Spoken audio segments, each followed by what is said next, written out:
Ok, buenas noches en Chile, ya son las 10 de la noche acá en Chile.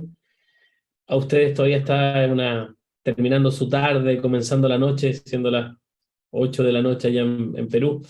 Les saludo, hermano, y una bendición nuevamente estar con ustedes en esta sesión del día de hoy, donde hoy día vamos a estar hablando acerca de la esencia de la formación de aprendices, de líderes, de obreros del Evangelio, ¿cierto? ¿Cuál es la esencia? ¿Cómo trabajar con ellos? ¿Cómo caminar hacia a este formar de la siguiente generación de obreros del Evangelio? Eh, Voy a compartirles pantalla. Eh, no, creo que me van a tener que hacer co-host porque está inhabilitada la opción de compartir pantallas. Si me lo pueden habilitar, ahí está. Ya, pastor. Perfecto, muchas gracias, Alessandra. Entonces aquí vamos a estar. Ahí sí. Bueno, aquí es donde vamos a estar hoy día compartiendo y conversando acerca de esto, como les decía, acerca de la esencia de la formación de estos líderes. Y quiero partir preguntando si alguien tuviera alguna pregunta de la sesión anterior, de lo que hemos conversado hasta acá, si después de haber terminado las sesiones quedó alguna reflexión, algo ahí que haya quedado inconcluso, se lo agradecería si lo pueden conversar o establecer la pregunta ahora. Si hay alguna pregunta, parece que no. Parece que no. Entonces, bueno, avanzamos en esta sesión y la idea principal que hoy día quiero que podamos estar conversando es entrenar, es ser como padres siguiendo el modelo de la relación. Eh, Padre-hijo, ¿cierto? De Pablo y Timoteo y la iglesia de Tesalónica. Al entrenar pasamos a otros la preciosa enseñanza del Evangelio y el estilo de vida que fluye de ella por medio de una relación cercana y sincera conforme servimos juntos en la obra del Evangelio. Esta es la idea que quiero que hoy día podamos estar conversando, reflexionando en torno a esto. Acá hay unas citas del pastor Colin Marshall y el pastor Paul Dale.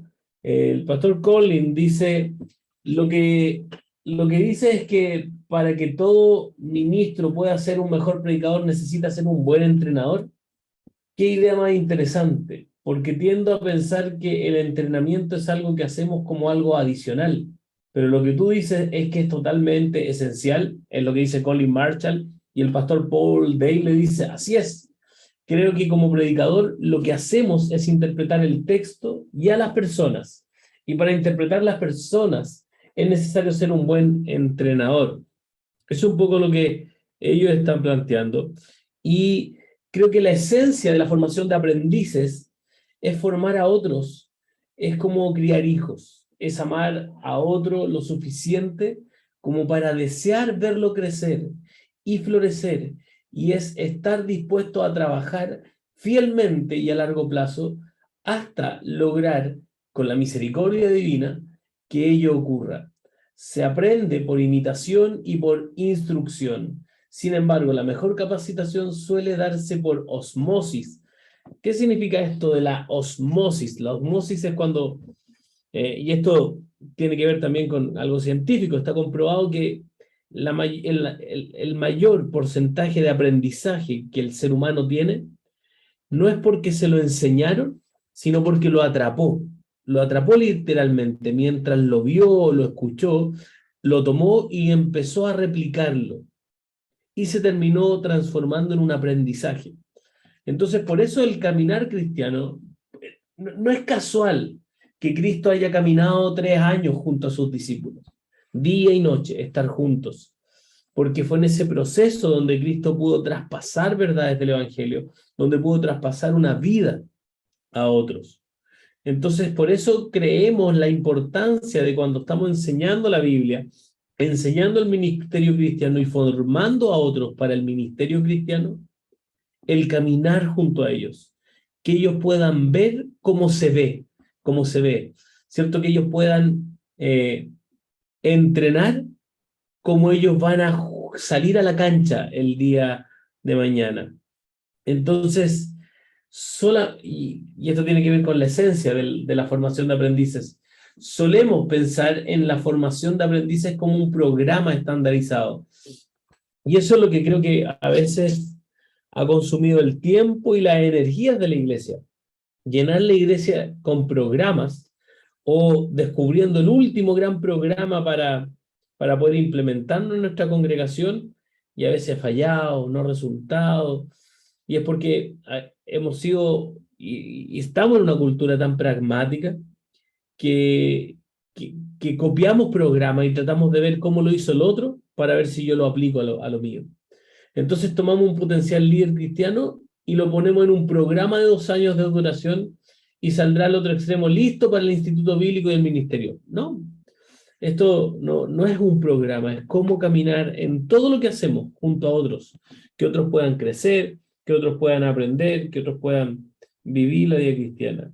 Entonces, si fuera así de simple, este taller sería muy fácil. Yo les daría una estructura que ustedes deben seguir, alguna herramienta y esto estaría listo. Ustedes solo lo replican y pasan a todas las personas por este proceso, como que fuera una gran máquina que tiene la etapa 1, 2 y 3 y ustedes lo hacen pasar. Y listo, al final van a salir listos, resueltos, listos para ir al seminario. ¿Y no creemos que esto sea así? Entonces, lo que Jesús hizo fue invertir a fondo en la vida de unos cuantos, lo que a su vez ellos invirtieron a fondo en la vida de otros tantos. Para Jesús su relación con los discípulos era de un padre espiritual, de caminar como un padre. Claramente nosotros estamos en una cultura que ha mal usado el término padre espiritual, la paternidad espiritual. Se ha mal usado. No se ha usado bíblicamente, se ha usado para abusos, pero bíblicamente sí está este concepto como un padre, un hijo. Como a hijos, ¿cierto? He sufrido por ustedes, como, ¿cierto? Con dolores. Bueno, en la escritura podemos ver mucho de eso. Y en 2 Timoteo capítulo 3, del versículo 10 al 11, Pablo le dice a Timoteo, tú en cambio has seguido paso a paso mis enseñanzas, mi manera de vivir, mi propósito, mi fe, mi paciencia, mi amor, mi constancia, mis persecuciones y mis sufrimientos. Estás enterado de lo que sufrí en Antioquía, Iconio y Listra, y de las persecuciones que soporté, y de todas ellas me libró el Señor. Pablo le está diciendo que Timoteo ha seguido paso a paso las enseñanzas, pero también la manera de vivir. Y la única forma de que Timoteo pudiera seguir la manera de vivir de Pablo es que él conocía muy bien la manera de vivir de Pablo. Timoteo conocía muy bien la manera de vivir de Pablo. Entonces, por eso creo que es tan importante no solo transmitir las verdades y la información teológica, sino que también la manera de vivir. ¿Cómo se ve este evangelio aplicado a mi vida, a la manera en que yo vivo? ¿Qué piensan hasta aquí? ¿Qué les hace sentido? ¿No les hace sentido? ¿Cuál es su opinión referente? Me gustaría escucharles. Pueden desmutear sus micrófonos y estoy muy atento para escucharles.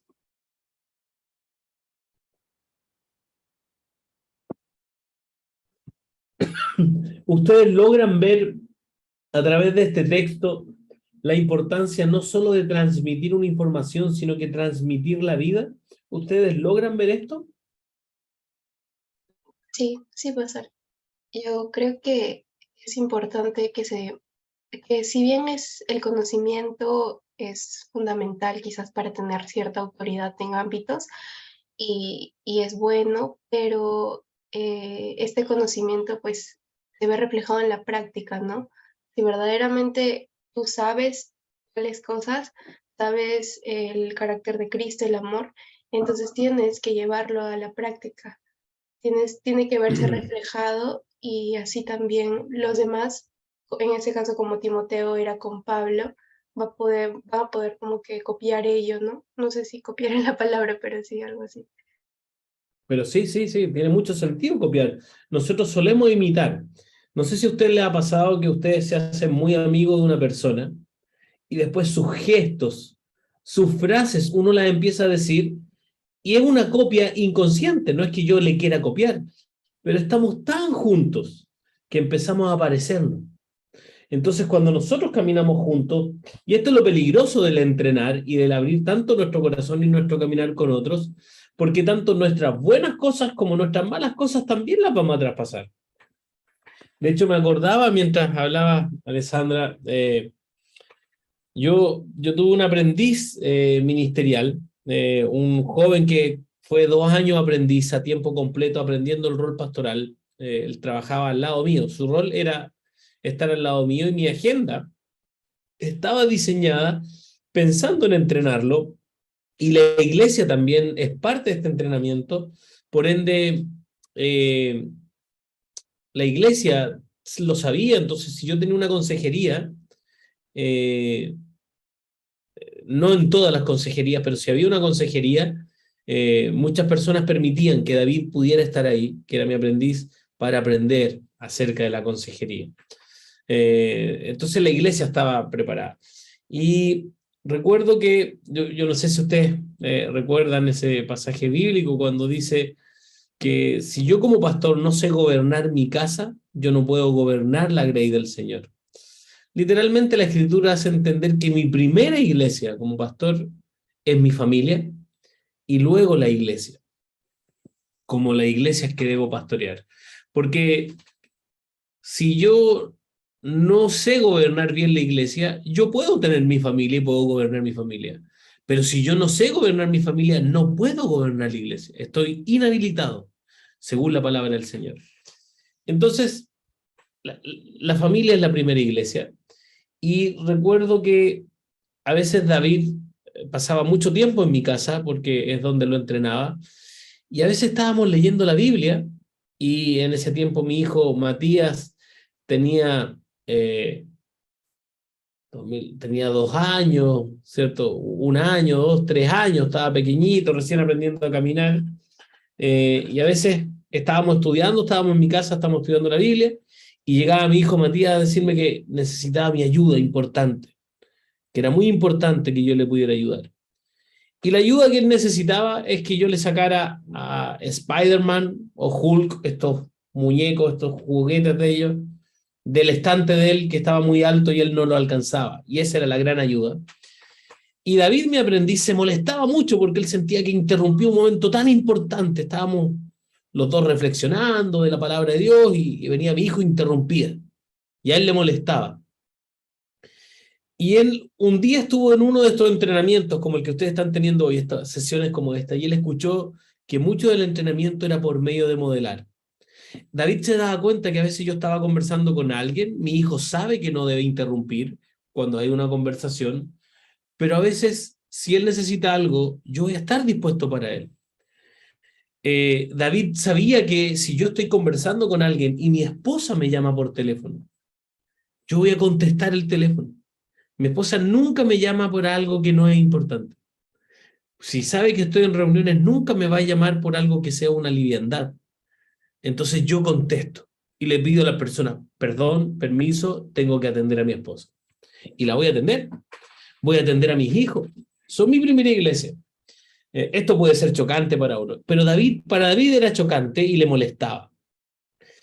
Pero un día él me dice que él se había dado cuenta cuando él escuchó que mucho de la forma de entrenar es por medio de modelar una vida. Él se dio cuenta que inconscientemente él empezó a hacer eso en su casa.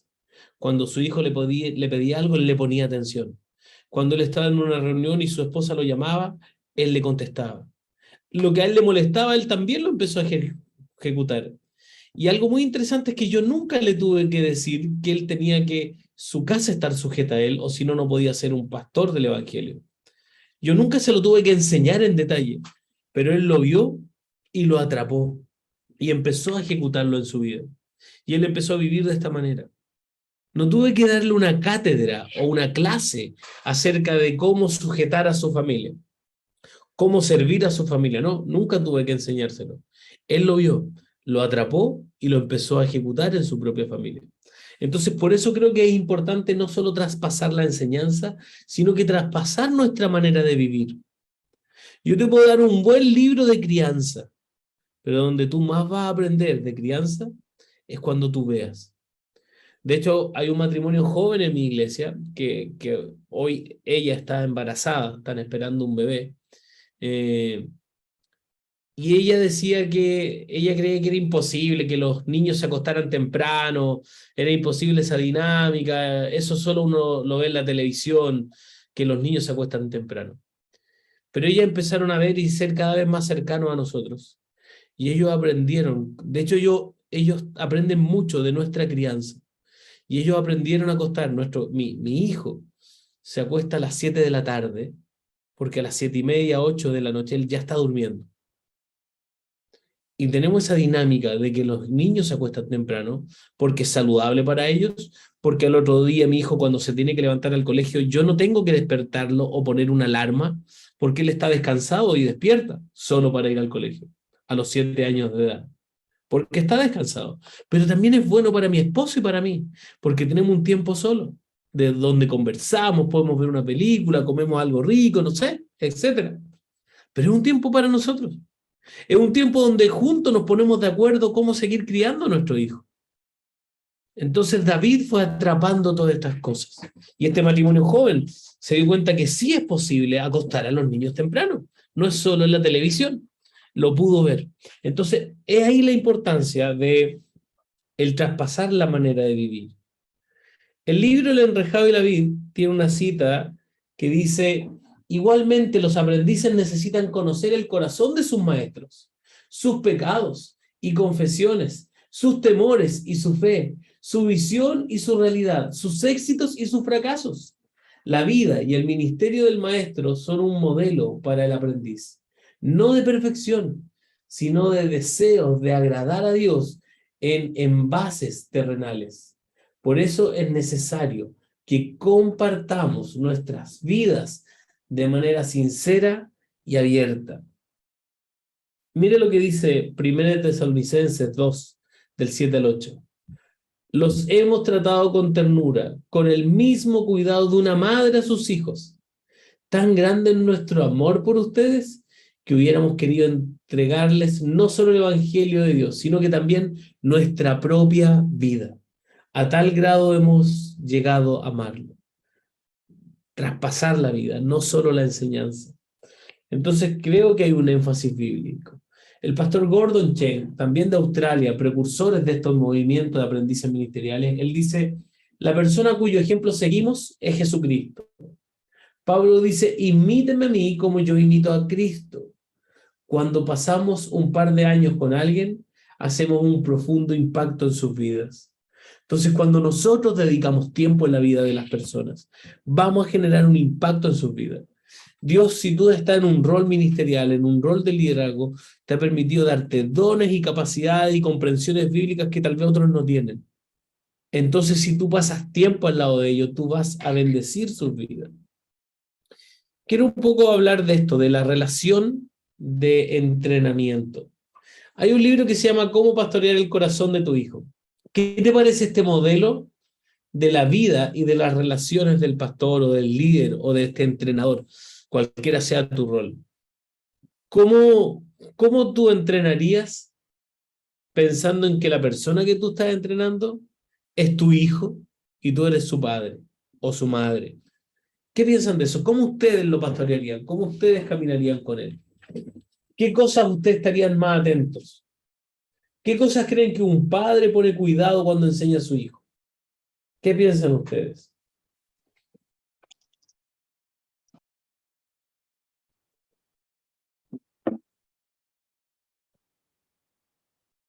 Cualquiera que quisiera opinar referente a esto puede hacerlo. Franklin, por favor, puedes desmutear tu micrófono y opinar. Ah, sí, pastor. Bueno, esa pregunta creo que si lo veríamos como nuestro hijo, bueno, sería, creo que le enseñaríamos, ¿no? A que quizás no cometa ciertas cosas y le enseñaríamos am, cosas que quizás no enseñaríamos a otras personas, ¿no? Pero si es nuestro hijo, digamos, creo que vamos a enseñarle para que, digamos, no sufra más adelante, ¿no? Eso, por Ah, favor. gracias, Franklin. Pastor, Sí, por favor, Wilber. buenas noches. Frente a esa pregunta, yo estoy pensando de que a veces cuando yo no tenía hijo pensaba de que esto o de esta manera o esto debo hablar a mi hijo, ¿no?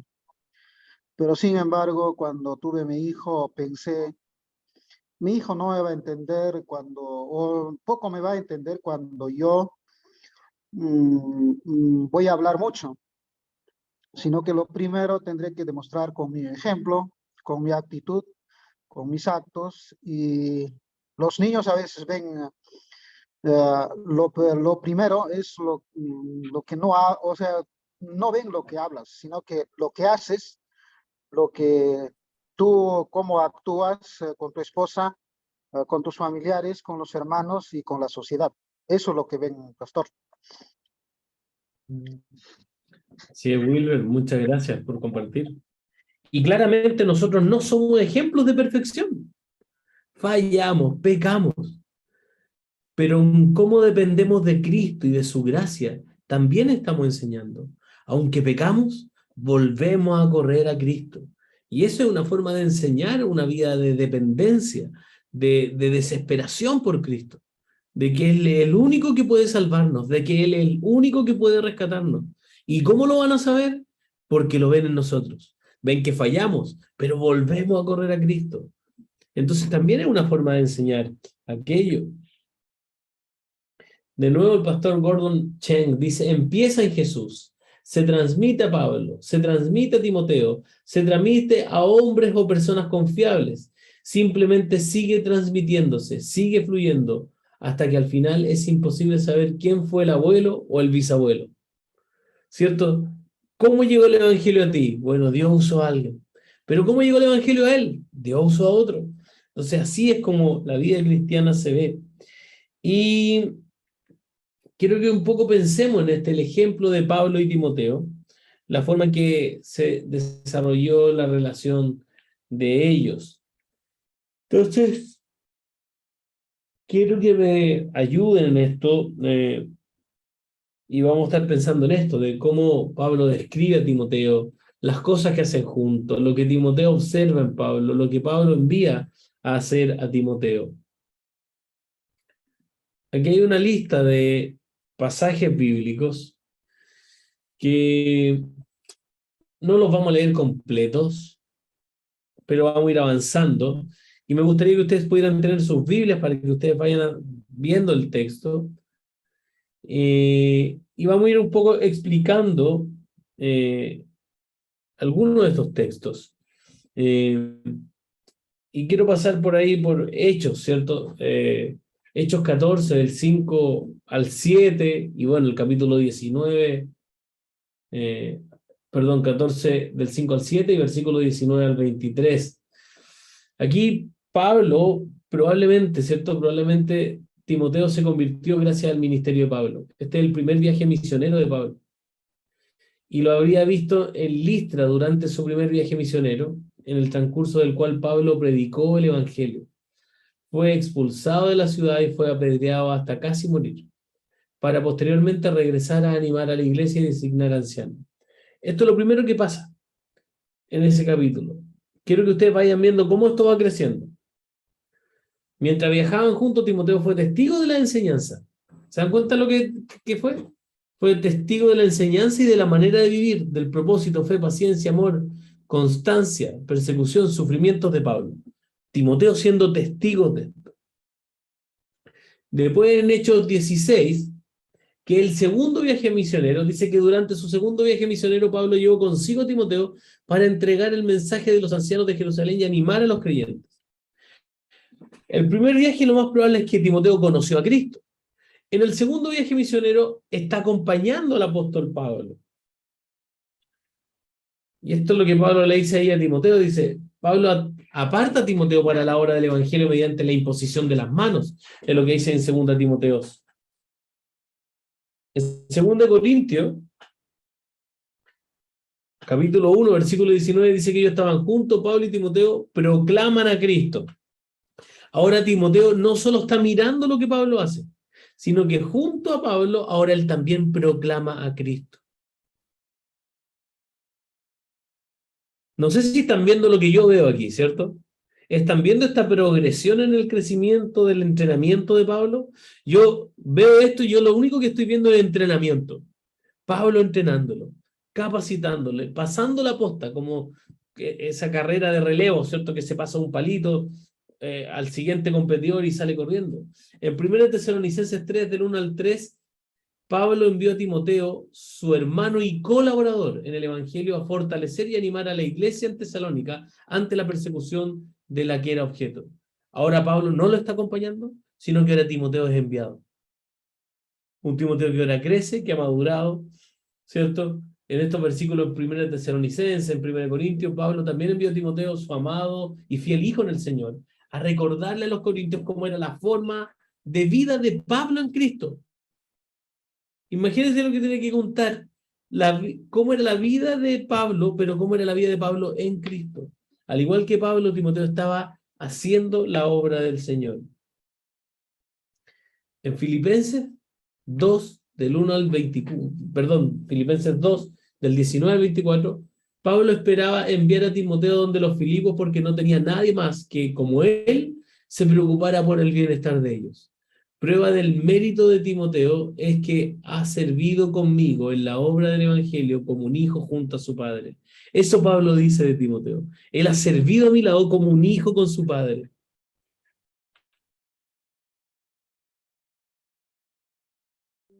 Y en 1 Timoteo 1, del 3 al 4, Pablo deja a Timoteo en Éfeso para que enfrente el tema de la falsa enseñanza. Bueno, Timoteo, ahora hazlo tú. ¿Se dan cuenta cómo la importancia de un proceso de acompañar, de discipular, de entrenar, de llevarlo a que él vea como Pablo lo hace? Claramente, cuando Timoteo llegó a hacerse cargo y llegó a confrontar estas falsas enseñanzas, es muy probable que esa gente haya dicho, oye, mira, este habla igual que Pablo. Porque yo estoy especulando en esto, la Biblia no dice lo que estoy diciendo. Pero yo me imagino a la gente diciendo, oye, habla igual que Pablo. ¿Cómo iba a confrontar la falsa enseñanza? Si el único que vio confrontar falsas enseñanzas tal vez fue a Pablo, y lo más probable es que lo hizo idéntico. Y le copió la forma tal vez. A lo mejor Pablo siempre usaba un ejemplo y a lo mejor Timoteo hasta le copió el mismo ejemplo. Todo esto es especulación, hermanos, no lo dice la Biblia. Pero no me lo imagino distinto. No me imagino que haya sido distinto. Acá otro texto bíblico más. En 2 Timoteo 1, del 13 al 14, que Timoteo debía guardar el ejemplo de la sana doctrina que había aprendido de Pablo y cuidar la preciosa enseñanza que le había sido entregada. El ejemplo de la sana doctrina. 2 Timoteo 2, del 1 al 2, dice, Timoteo, el hijo de Pablo, debía encomendar lo que había oído decir a este último a hombres fieles o dignos de confianza que estuvieran capacitados para enseñarlo a otros. Miren cómo se va pasando. Pablo a Timoteo, Timoteo a hombres confiables a otros. Entonces, cuando yo miro esto, yo veo estas tres etapas en la relación de Pablo y Timoteo. Lo primero es que Timoteo oye la enseñanza de Pablo y sigue muy de cerca su forma de vivir mientras trabajan codo a codo en la obra del Evangelio. Lo segundo que veo es que Pablo envía a Timoteo a otras iglesias para transmitir su manera de vivir y su enseñanza, para cuidar la enseñanza del Evangelio y animar a los creyentes. Y tercero, Pablo le encarga a Timoteo encomendar esta misma enseñanza del Evangelio a hombres dignos de confianza para que esto le enseñen a otros. Es tan evidente para mí ver este proceso, este caminar juntos, este seguir juntos caminando para poder verlo. Entonces, los principios que creo que son generales, desde el ejemplo de Pablo y del cual nosotros creo que debemos imitar, es que nosotros debemos ser muy sinceros y abiertos para que ellos realmente vean nuestra vida. Siempre digo esto, pero el domingo en la iglesia, cuando estamos cantando himnos, ciertos salmos, todos nos vemos santos. Todos nos vemos tan buenos cristianos. Pero el día de la semana, en el trabajo, en la dificultad, en la discusión con el matrimonio, cuando el hijo no se está portando bien, ahí es más difícil verse como cristiano. Y Pablo le compartió su vida a Timoteo, mientras vivía, mientras lo que hacía. Cuando Pablo iba manejando en su camello por la carretera, ¿cierto? Y lo adelantaba a otro camello de mala manera. ¿Cómo reaccionaba Pablo cuando lo trataban mal, cuando lo adelantaban mal en una carretera? ¿Cómo reaccionaba? ¿Cómo Timoteo podía saber eso? ¿Qué se hace cuando alguien te insulta? ¿Dónde lo vas a ver? ¿El domingo en la predicación? No, porque ahí todos nos vemos buenos. Pero cuando estás por la calle y alguien te insulta, ¿cómo lo iba a ver Timoteo? Tal vez iba a ver que reaccionaba mal, pero después lo podía ver que pedía perdón. Tal vez. Entonces, esa dinámica de entrenamiento, permitir que se cometan errores. Si tú estás formando a otro y estás guiando a otro y estás discipulando a otro y estás acompañando para su crecimiento y su liderazgo, tú tienes que permitir que se equivoquen. Porque lo van a hacer. Y si tú lo estás entrenando, es mucho mejor que en ese proceso de entrenamiento y discipulado se equivoque. Porque si esa persona tú lo estás entrenando para ser un líder, cuando tú eres líder, los errores son mucho más caros. Entonces, si tú te estás entrenando como un aprendiz y te equivocas, los errores son, entre comillas, un poco más controlados. Hay solución, podemos repararlo. O sea, no es lo mismo que un aprendiz se equivoque en un área que un pastor se equivoque en un área. El daño, el dolor, la incomodidad que genera es mucho más grave cuando un pastor se equivoca. Entrenar y no usarlos como mano de obra barata. ¿Lo quiero entrenar o lo tengo de mi empleado? Para que haga todos esos trabajos que a mí no me gusta hacer como pastor. Oh, no me gusta sacar fotocopias. Ya, que la haga el aprendiz. Yo creo que la obra de mano barata tiene que ver con tu corazón, no con lo que hacen. No creo que esté mal sacar fotocopias. Cualquiera lo puede hacer. Pero si tú como pastor y entrenador lo estás mandando a eso porque es lo que a ti te molesta y te incomoda y es para sacarte eso de encima, tú estás usando al otro. Entonces, cuando tú entrenas, es muy sutil esto. Tú puedes estar usándolo para construir tu propio reino. Dar tiempo focalizado a los aprendices. ¿Cómo dedicas tu tiempo para ellos? Y aquí yo veo principios que son muy importantes para esta relación. Orar juntos, orar el uno por el otro. Ser ejemplo de santidad. Compartir tus luchas y tus avances. Invitar a tu aprendiz a casa y compartir tu vida con él. Involucrar a tu aprendiz en el ministerio haciendo que te acompañe. Darle a tu aprendiz oportunidades de practicar el ministerio. Ser sincero, abierto y claro en cuanto a tus expectativas. Darle prioridad a tus reuniones con tu aprendiz. Dedicarle tiempo y atención. Manejar bien los conflictos. Celebrar el hecho de que tu aprendiz sea diferente a ti. No tomar aprendices como mano de obra barata. Permitirle cometer errores. ¿Qué cosas ustedes más agregarían en una relación de entrenamiento, en una relación donde ustedes van a formar a otros? ¿Qué cosas creen que también debiéramos agregar acá?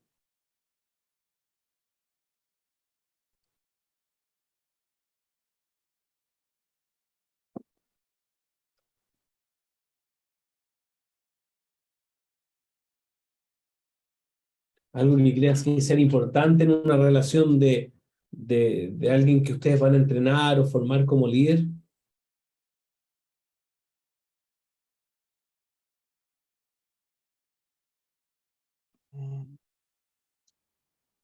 Pastor, am, me parece interesante cuando, o sea, para que haya una buena relación, digamos, digamos, en este caso, digamos, con alguien, con mi maestro, con una persona, creo que es importante quizás también que el maestro quizás pueda contar algunas cosas por las que él ha pasado, digamos, ¿no? Algunas luchas, algunas cosas que Mm, quizás también se puede identificar con este discípulo, ¿no?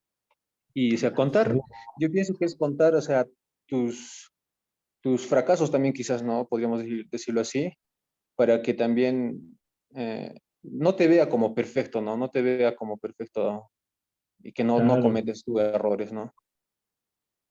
Ajá. exacto, sí, sí, muy buen punto, sí. Alessandra, Pastor, yo por ejemplo tengo una duda, pero ya por el otro lado de la relación, ¿no? Porque por lo que veo aquí es del entrenador al aprendiz. Pero ¿qué pasaría, por ejemplo, si como es, no sé, está iniciando, supongamos, ¿no? A quizás a discipular a alguien o empezar en ello y comparto, no sé, mis luchas y mis avances y esta otra persona las puede utilizar como, quizás puede ver que, al ver que no soy lo suficiente como para explicarle de ciertos temas en la Biblia, porque puede también pasar, ¿no? De que quizás por, no sé, por tu pasado o por X cosas, haya ese que te juzguen o que consideren, no sé, este pastor o esta hermana no es lo suficientemente santa o no es lo, como en algunas iglesias se cree, ¿no? No es lo suficientemente espiritual, como se le dice. ¿Y qué podríamos hacer nosotros al respecto con ello, no? ¿qué piensan? Qué buena pregunta de Alessandra. ¿Qué piensa el resto? Me gustaría escucharle a ustedes qué opinan, cómo responderían esa pregunta de Alessandra.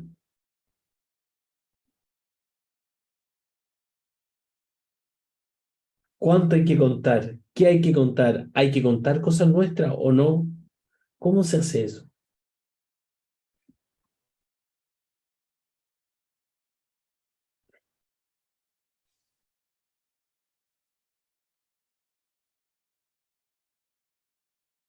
¿Qué piensan de eso?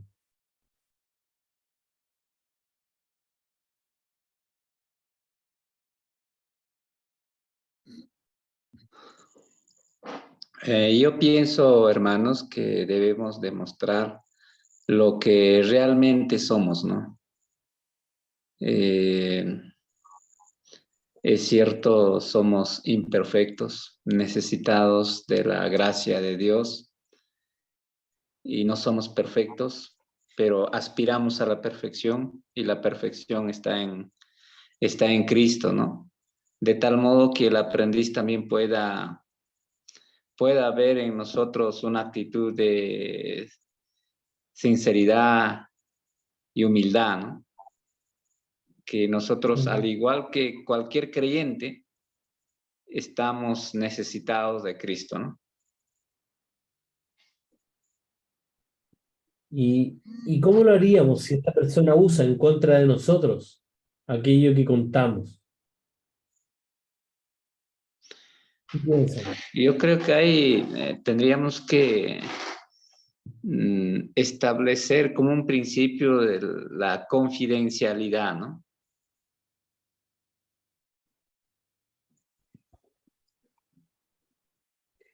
¿Y si Porque no se cumpliera esa condición? hay algunas cosas que algún amigo me comparte y yo lo guardo en mi corazón. Y eso no lo puedo utilizar en una reunión pública, ¿no?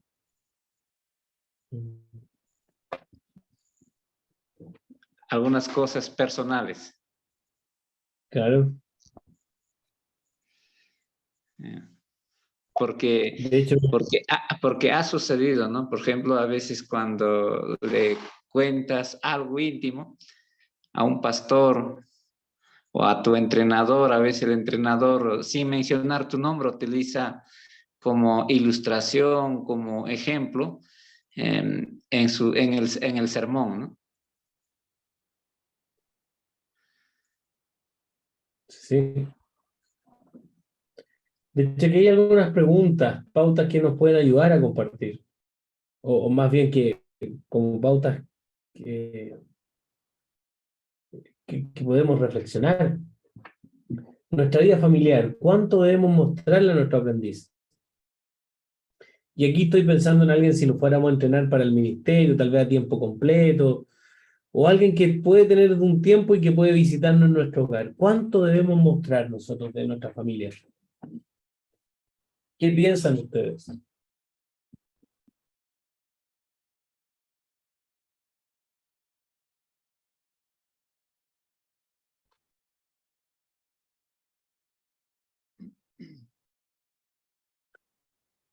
Nuestras relaciones conyugales, familiares, ministeriales, ¿cuánto debemos permitir a nuestro aprendiz que sepa?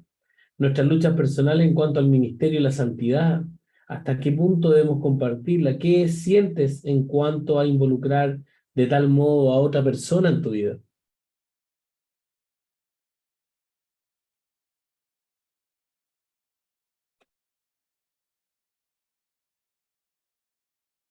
¿Qué piensan de esta pregunta?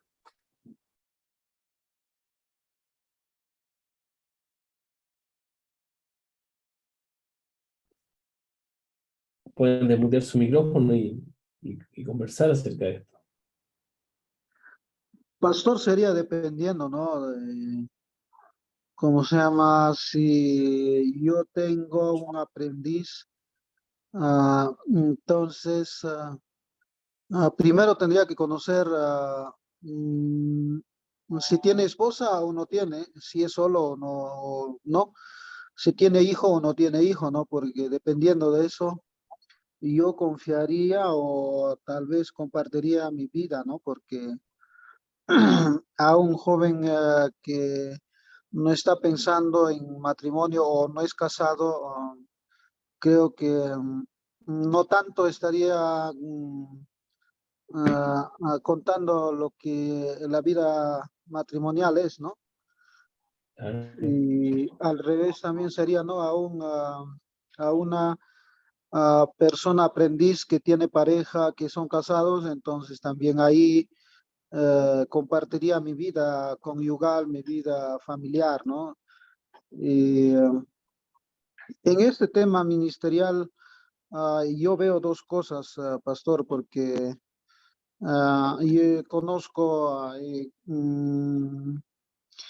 a un amigo mío de que su pastor ha confiado bastante en esa persona.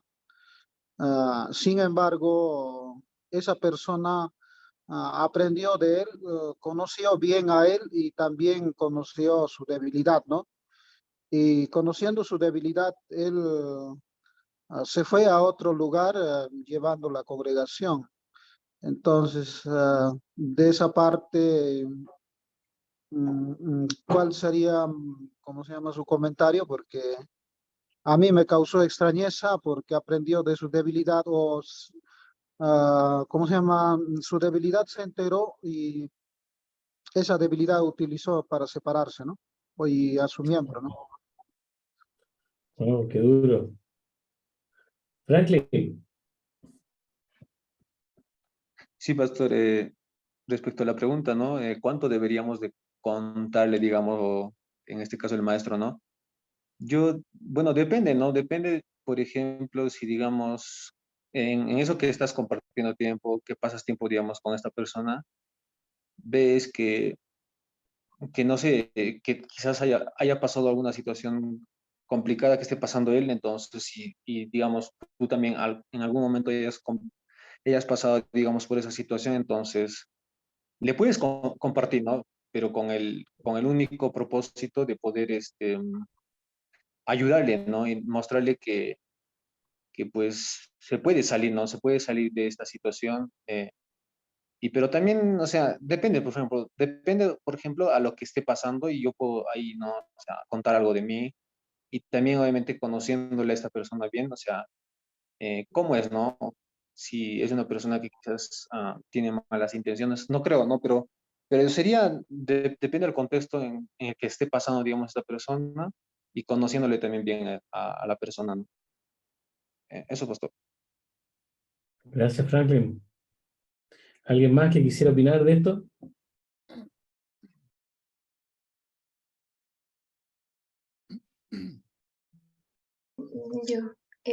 Me parece que el entrenamiento, como estoy aprendiendo ahora, el entrenamiento de a alguien no parece algo fácil, porque no es solamente explicarle como inicio, ¿no? Como dijo al inicio, conocimientos y ya, sino es también involucrarlo con tu vida y con esos aspectos que quizás muchos de nosotros tenemos como esos cuartos oscuros que no queremos que nadie conozca porque nos pueden juzgar y que, pues si, no sé, somos líderes, entonces, ¿qué nos van a decir o cómo nos van a mirar? Pero creo que eso también tiene que ver mucho con, como mencionaron, que hasta qué punto también puede eso, nuestras debilidades o nuestras luchas, pueden, al ser comentadas, pueden ayudar a los demás, ¿no? Creo que también es como que de parte de cada uno hasta qué punto podemos llegar a compartir ello, pero también no siempre vamos a estar así como que a salvo de que quizás a alguien no le parezca o quizás no comparta cómo estamos tratando con esa lucha, ¿no? No sé si me dejó entender por ahí. Sí, sí. Sí, pienso que hay varias cosas de esto y que todos ustedes han dicho muy buenas cosas, muy buenas cosas. Y creo que todos llegamos a esa misma conclusión que cuánto debemos mostrar, bueno, depende. Y creo que hay varios factores a considerar. Y me gustaría partir tal vez por algo que creo que es primordial. Y creo que muchos de nuestros temores a que nos traicionen, a que usen la información o que nos transformemos en personas que no somos tan creíbles por lo que puedan saber de nosotros, tiene que ver con nuestro temor de que muchas veces nuestra identidad la construimos desde lo que hacemos. Y por ende nos da terror de que nos vean mal. Por otro lado, creo que todos nosotros hemos tenido tal vez experiencia cristiana en contextos de iglesia donde cuando alguien sabía algo de nosotros, lo usaban en nuestra contra y nos juzgaban. Y si has experimentado eso, va a dar terror querer exponerte y querer que otros vean dónde estamos, cómo estamos, quiénes somos realmente. Entonces, están esos factores ahí presentes en nuestra vida cristiana. Y vamos a tener esos temores. Por otro lado, contar demasiado podríamos dañar a alguien que no es tan firme en el Evangelio, que no es tan sólido en su vida cristiana. Y por otro factor a considerar es saber si nuestra iglesia y nuestra comunidad está viviendo en una dinámica del Evangelio donde hay gracia, donde hay perdón, donde hay sinceridad unos con otros porque hemos sido libres por el Evangelio, construimos nuestra identidad en el Evangelio y por ende tenemos libertad de vivir. No cuidándonos, acá en Chile se dice como pisando sobre huevos. Cuando si uno fuera caminando sobre huevos va a ir con mucho cuidado de no quebrarlos. Si nuestra forma de relacionarnos en la iglesia es pisando sobre huevos, poniendo tanto cuidado de que qué va a decir el otro, qué va a pensar, si lo toma bien, lo toma mal. Si estamos en esa dinámica, lo más probable es que nuestra comunidad no está siendo impactada por el Evangelio, porque no nos está dando la libertad que solo el Evangelio puede dar. Todos seguimos esclavos unos de otros. Entonces, cuando hay todo, y es por eso que en las primeras sesiones que vimos, hablamos de una cultura. Tú puedes tener toda la estructura clara de discipulado, tú puedes tener todos estos procesos claros, bien detallados, para tener líderes, aprendices, entrenamiento. Pero si el Evangelio no está en el centro de todo lo que hacemos, esto igual nos va a destruir. Y esto tampoco va a dar los frutos que solo el Evangelio puede hacer que salgan y afloren. Entonces, si no estamos en esa dinámica, nos va a dar terror compartir. Si no estamos en la dinámica del Evangelio, van a usar nuestro pecado en contra nuestra, nos van a juzgar, nos van a condenar, porque el Evangelio no es central, porque no hay una dinámica de la gracia y la misericordia. De hecho, a mí lo que más me molesta de la murmuración no es la murmuración es pecado en sí mismo. Pero lo que más me molesta de la murmuración es que siempre el que murmura está obrando sin gracia. No está viviendo el Evangelio. Todo el que murmura está hablando desde el desprecio, desde el menoscabo hacia el otro. Por ende, él se cree superior. Por ende, él no cree que ese pecador que está murmurando y él son igual de pecadores y no entiende el Evangelio. Y por eso necesita el Evangelio. Por ende, llegar a tener aprendices, llegar a tener la capacidad de poder exponernos, abrir nuestros corazones, solo es fruto de una comunidad que vive en el Evangelio. Si tú estás viviendo el Evangelio y estás solo en una comunidad que cada vez que abres tu corazón te condena y te juzga, esa comunidad tal vez no está experimentando una dinámica del Evangelio. Por eso insisto, o sea, puedes tener todos los pasos claros, pero si no está el Evangelio en el centro, esto va a ser destructivo, esto va a ser dañino, esto nos va a perjudicar. Entonces, ¿cuándo debemos contar? Necesitamos mucha sabiduría del Señor para saber qué contar y qué no. Y aquí yo les cuento una técnica mía, pero es netamente una técnica mía. Yo generalmente en mis sermones me suelo exponer a nivel público en la congregación, también en mis discipulados, pero generalmente para cuidar a otros, suelo contar aquellas cosas donde yo he luchado en algún momento, pero hoy en día yo lo que veo es un avance del Evangelio. Entonces las personas pueden ver lo que fui, pero también pueden ver cómo el Evangelio puede transformar y restaurar hoy. Pero eso es muy personal, no es bíblico lo que estoy diciendo, pero podría ser útil. No sé si alguien tiene una pregunta, alguna duda, algo que quisiera agregar a esto. Pastor, una consulta.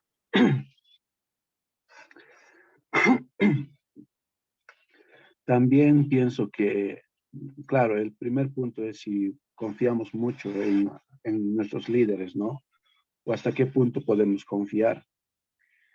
Pero también sería peligroso también, no sé si estoy bien, es peligroso también que no confiemos en alguien, que no estemos apoyándonos en alguien. También eso, pastor, sería peligroso el no estar confiando en alguien o apoyarnos en alguien en el ministerio o estar haciéndolo solos. Eso sería un peligro. También, esa es mi pregunta, pastor. Gracias, Elisban, por tu pregunta. Y una pregunta que me agrada que me la hagan, porque, y aquí con mucho respeto a los pastores que puedan estar presentes, pero veo generalmente los pastores viviendo el ministerio muy solitarios. Muy solitarios viviendo el ministerio. ¿Y saben qué pienso de eso? Lo que pienso de eso es que la palabra del Señor nos muestra en toda su escritura que la santidad es un proyecto comunitario. Por ende, es imposible que alguien pueda solo estar viviendo en santidad. No se puede, porque es un proyecto comunitario. Siempre mi pregunta es, ¿quién pastorea a los pastores? Si los pastores Dios les ha dado un rol, pero siguen siendo discípulos que necesitan ser acompañados, animados, confrontados. Ellos también están en el mismo lugar que dice Hebreo, ¿cierto? De que tienen que ser animados a las buenas obras y al amor. Ellos también tienen que ser edificados, aunque son pastores maestros que edifican a los santos. Ellos también son creyentes que necesitan ser edificados. Entonces, por eso creo, Elisban, que tu pregunta es muy buena. Porque no puede ser que estemos solos viviendo y caminando la vida cristiana. Es imposible poder andar en santidad solos. De hecho, la palabra del Señor en el Nuevo Testamento está lleno, sus páginas de y los unos a los otros. Nunca es tú solo. Siempre es comunitario. Entonces necesitamos de la comunidad cristiana, de hermanos mayores en Cristo que nos acompañen en el Evangelio. Yo doy gracias a Dios por las personas que Dios ha puesto a mi lado. Los presbíteros, por ejemplo, Pedro Barahona, uno de mis presbíteros, nosotros todos los martes, de 10 a 11:30 de la mañana, tenemos una reunión 1 a 1, donde ambos nos hacemos las preguntas incómodas. Preguntas como, ¿has tenido alguna conversación con alguien del sexo opuesto, con una mujer? que podría ser incómodo para tu esposa? ¿Cómo estás manejando tus finanzas? ¿Con qué estás luchando? ¿Qué temores tienes? Y es un lugar seguro. Seguro, somos muy sinceros. A veces él me ha dicho, oye, vi que le hablaste mal a tu esposa el otro día que yo estaba en tu casa. ¿Por qué lo hiciste? ¿De dónde crees que nació eso? Y yo ni siquiera lo había visto, no me había dado cuenta. Pero esa pregunta me ayudó a ver ese pecado que estaba ahí, de tal vez responderle mal a mi esposa. Entonces, creo que es vital el isván, el no vivir solo la vida cristiana. Pero sí creo que debemos ser muy sabios. O sea, aquel que no tiene el evangelio en su corazón y cuando yo le abra mi corazón a otro, me exponga y lo que él va a hacer condenarme porque no tiene el evangelio, a él yo no puedo contarle. Con él no tengo que abrir mi corazón. Y si en mi congregación no hay, tengo que buscar a alguien para poder abrir mi corazón, para poder ser acompañado, para yo poder ser pastoreado. Por otro lado, tengo un pastor amigo que es Patricio, que cada 15 días nosotros nos juntamos a rendirnos cuenta, a mostrarnos el Evangelio y a recordar juntos el Evangelio y orar unos por otros. Entonces yo doy gracias al Señor porque no vivo solo en mi pastorado. Estoy acompañado, me están confrontando y eso me anima, me hace sentir alegre de saber que no estoy solo viviendo la vida cristiana. No sé si respondo, Lisbán, tu pregunta. Sí, también, pastor, creo que algo que dijiste tienes razón. Digamos, en nuestra iglesia, si hay ese tipo de confianza, ¿no? O hasta qué punto hay ese nivel de confianza, ¿no? Debería de haber, por lo menos en algunos hermanos, esa confianza, ¿no? El uno al otro. Pienso que debería de haber una confianza, porque creo que ¿no? como que somos de la iglesia nos damos cuenta, ¿no? Hasta qué punto hay confianza dentro de la congregación. Y si no hay ese tipo de confianza en los miembros de la iglesia, tal vez es un área en el que debemos trabajar como líderes de la iglesia. Eso sería tal vez una sugerencia para el pastor o algo así. Sí, sí, no, me parece perfecto. De hecho, y ahí tal vez revisar esas confianzas, porque nosotros podemos construir confianza y amistad, pero la pregunta es ¿sobre qué construimos esa amistad? ¿Sobre intereses en común? ¿Sobre historias de vida en común? ¿Sobre, estamos en la misma iglesia, entonces hagámonos amigos? ¿O sobre Cristo? Si nuestra amistad, Lisbán, se empieza a profundizar, pero la plataforma que ponemos para construir nuestra amistad es el Evangelio, hay espacio, no permiso, sino que espacio para que tú y yo nos equivoquemos, porque lo que va a venir de vuelta va a ser perdón, va a ser restauración, va a ser ánimo del Evangelio, pero solo si la amistad se construye en el Evangelio.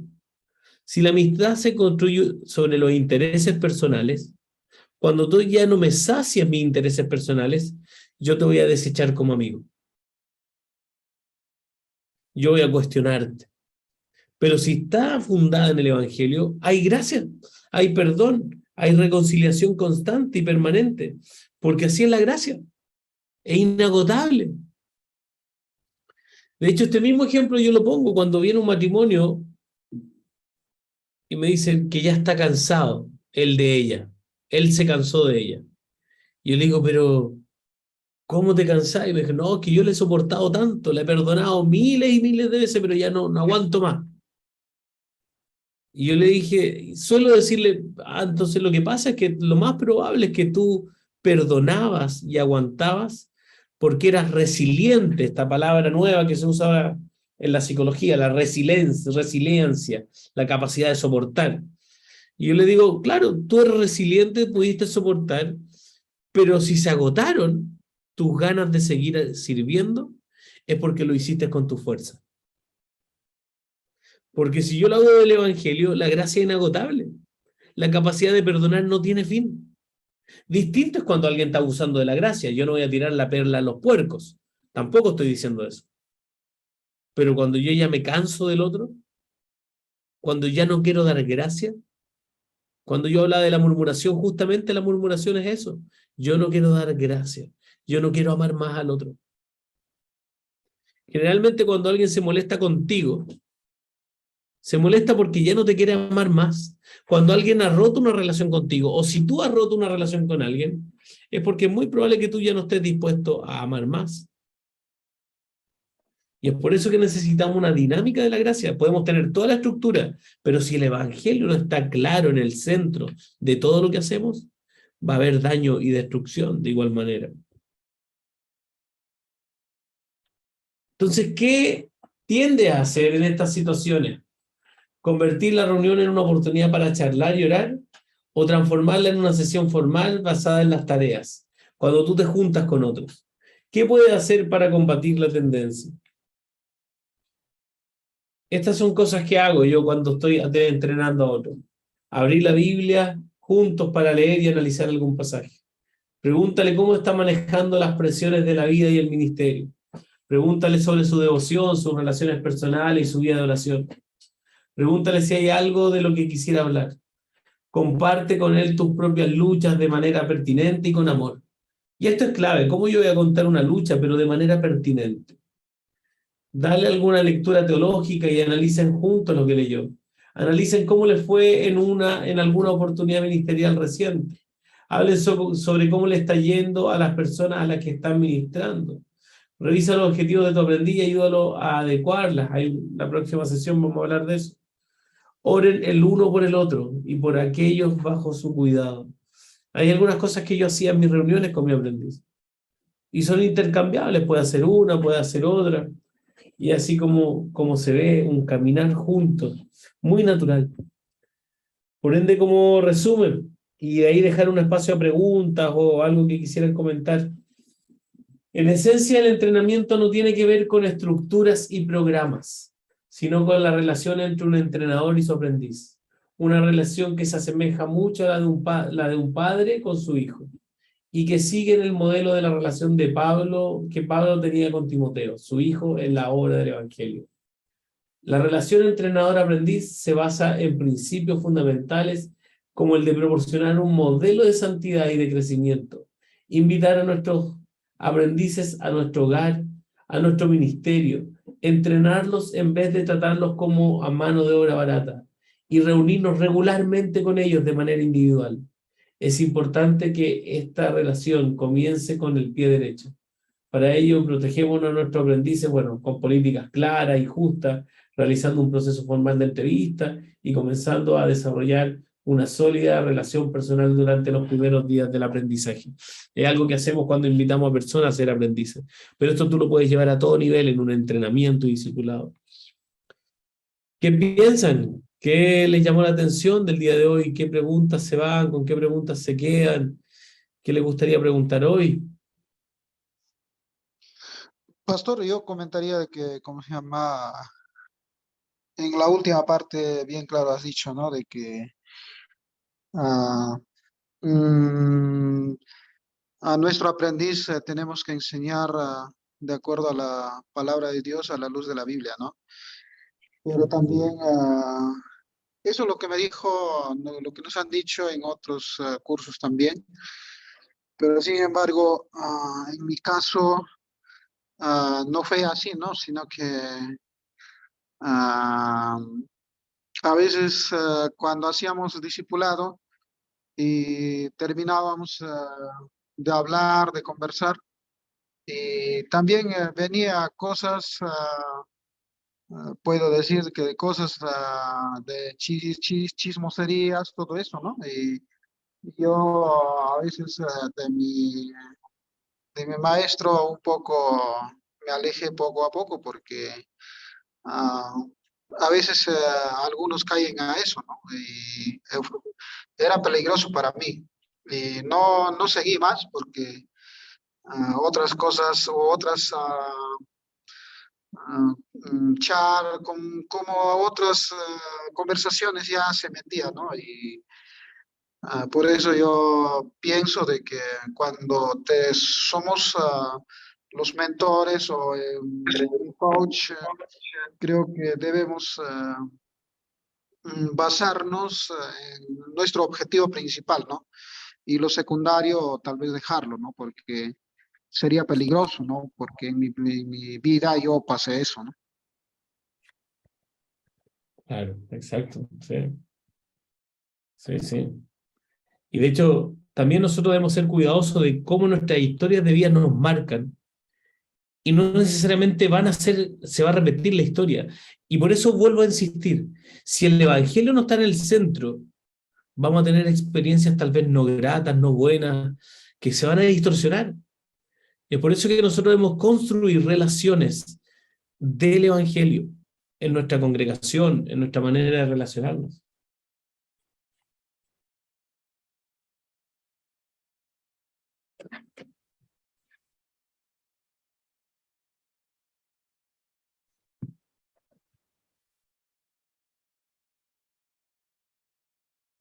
¿Qué piensan los demás?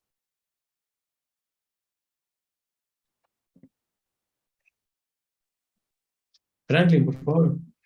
Eh, sí, pastor.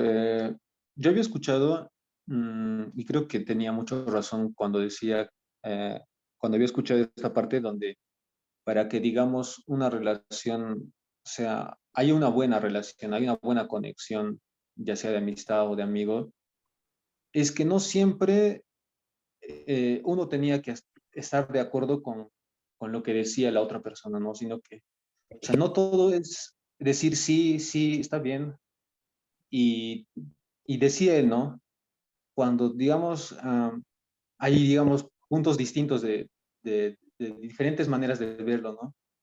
A la larga, ahí se forma una buena amistad, decía, ¿no? Entonces, creo que eso se aplica también en nuestra vida, ¿no? En nuestra vida diaria, con, digamos, entre amigos o también incluso se puede aplicar en parejas. También escuché eso, entonces, no siempre tú tienes que estar de acuerdo con lo que dice, digamos, la otra persona, ¿no? Sino que también tú tienes tu punto de vista y pues siempre van a discrepar en algunas cosas, ¿no? No siempre van a decir, digamos, sí, sí, a todo lo que, digamos, diga el otro o el uno, ¿no? Claro, claro. Así es. Muchas gracias. ¿Alguna pregunta? ¿Algo más que quisieran acotar?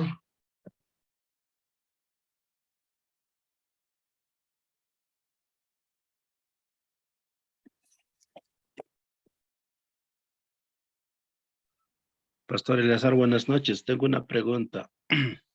Por favor, Wilmer, adelante. ¿Cuándo puede uno estar seguro que para iniciar, ¿no? y tener un aprendiz, para acompañar a un aprendiz?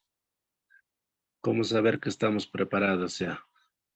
Pregunto esto, ¿no? Porque en base a los comentarios que hacían, sí, pues, si tal vez no estamos preparados, podemos ser de tropiezo, ¿no? Para los aprendices. Ese es un extremo. Y el otro extremo también es maquillarnos nuestra vida, está haciendo ver que todo es perfecto en nosotros. Eso es lo que muchas veces no se Claro. percibe en la iglesia para con los pastores, ¿no? Un superhombre que ya no tiene problemas, que ya ha alcanzado su santificación, ¿no? Entonces, esa es mi pregunta. Y tú y yo, Wilmer, sabemos que eso no es real, ¿cierto? No, nunca estamos a la altura. O sea, y es por eso que nosotros necesitamos del verdadero pastor que es Jesucristo. Yo pienso que el Señor, si el Señor hoy ya te tiene en un lugar de liderazgo, de pastoreo, de ser un discipulador, estar acompañando a otros, es porque la iglesia lo reconoció, Dios lo confirmó, ¿cierto?, por medio de su iglesia y la iglesia te ha puesto ahí. Entonces ya es el lugar indicado. Lo otro es cómo está nuestra iglesia. Yo creo que a veces tiene más que ver en qué momento está la congregación eh, y también nuestro corazón como pastores. Pero si Dios te pone como pastor, tú ya eres un entrenador, ya lo estás haciendo, bien o mal, consciente o inconsciente, pero ya lo estamos haciendo. Entonces, tiene que ver más, creo yo, con la iglesia. La iglesia tiene una cultura del discipulado, ha crecido en eso. Yo siempre pienso que para tener un aprendiz, primero, la iglesia ya debe tener una cultura de discipulado. No partir con aprendices si la iglesia no tiene una cultura de discipulado, porque ya tú has discipulado a otro, otros hermanos están discipulando a otro, entonces hay una cultura, y ahí se facilita todo mucho más. Pero por otro lado, siempre pienso que la iglesia local, sobre todo cuando tenemos gobiernos presbiterianos, ¿cierto? Que está el consistorio, hay mucho consejo de hombres que Dios ha puesto en el liderazgo. Creo que la iglesia local tiene sabiduría para poder saber cuándo es el momento de empezar a formar a otro e invertir tiempo en otro para que crezcan y maduren y vayan hacia la adultez cristiana. Eso pienso, querido Wilmer. Tal vez acotar a ello, pastor, tal vez primero la realidad es aquí distinta, ¿no? Por ejemplo, aquí en la ciudad donde estoy, es un poco complicado iniciar, ¿no?, el cambio a nivel de iglesia. Mi reto es empezar a nivel familiar, ¿no? Entonces, por uno mismo. Y lo otro, ¿no? Tal vez lo que me está ayudando a mí es, ¿no?, si queremos tener aprendices, acompañar a alguien. Obviamente no somos perfectos, pero si tenemos la seguridad de que estamos o hemos empezado a vivir el evangelio, creo que sería un buen inicio. Exacto, eso es Wilmer. ¿Estamos en Cristo o no? Si en el fondo los frutos nuestros dependen del poder transformador del Evangelio. Y si estamos arraigados en Cristo, eso va a dar fruto y fruto abundante. Y por eso cuando nosotros pecamos y fallamos, y tal vez nuestro fallo se ve, es un buen momento para correr a Cristo nuevamente y mostrar cómo se ve vivir una vida dependiente de la gracia del Señor. No de nuestras fuerzas, no de nuestro desempeño. Los religiosos tienen que cumplir mucho o viven del desempeño o viven de la apariencia. En el Evangelio nosotros vivimos en la libertad con que Cristo nos ha hecho libres, de que sabemos que somos pecadores. No queremos pecar, pero esta naturaleza pecaminosa que está ahí en nosotros nos lleva a hacer lo que no queremos, como dice el apóstol Pablo. Pero podemos correr de nuevo por la gracia de Dios. Podemos correr de nuevo a Cristo porque sabemos que Él va a estar con brazos abiertos para recibirnos nuevamente. Y si hay algo que a mí me maravilla del Evangelio, hermanos amados, es que cada vez que yo digo al Señor, nunca mi Dios me ha dicho, ¿y tú aquí de nuevo? ¿De nuevo tú fallando? No, Él nunca me ha dicho eso. Siempre ha habido gracia, siempre ha habido perdón, siempre Él me ha recibido. Y si nosotros enseñamos esa manera dependiente, humilde, yendo al Señor cada vez que fallamos, eso es lo mejor que le podemos entregar a nuestras congregaciones. Una vida humilde, dependiente al Señor.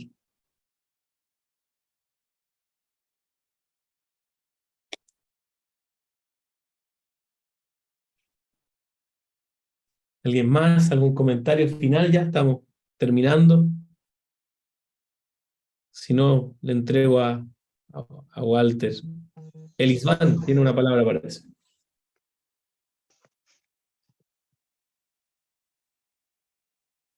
¿Sí? ¿Alguna pregunta, duda?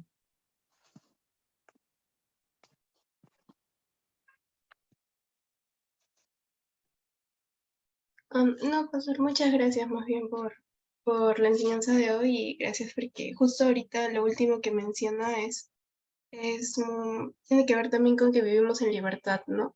Vivimos en libertad y vivimos por gracia y eso es lo que quizás por los muchos errores que podamos tener, si conocemos nuestra identidad en Cristo, no vamos a tener ese temor de quizás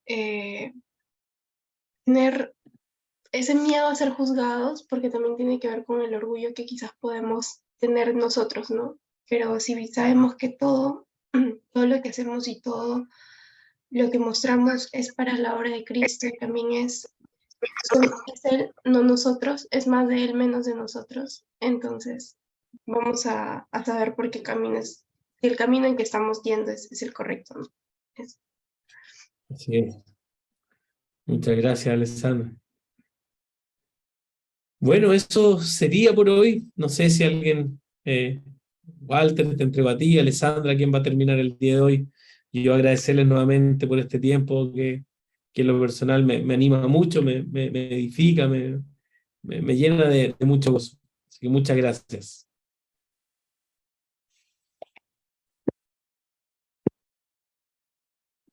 Walter, Alessandra, no sé quién va a terminar. Gracias, gracias, Eleazar. Y gracias, hermanos, por participar en esta sesión. Y les deseo que tengan muy buenas noches. Y nos volvemos a ver el próximo miércoles. Que el Señor les bendiga. Hasta luego, pastor.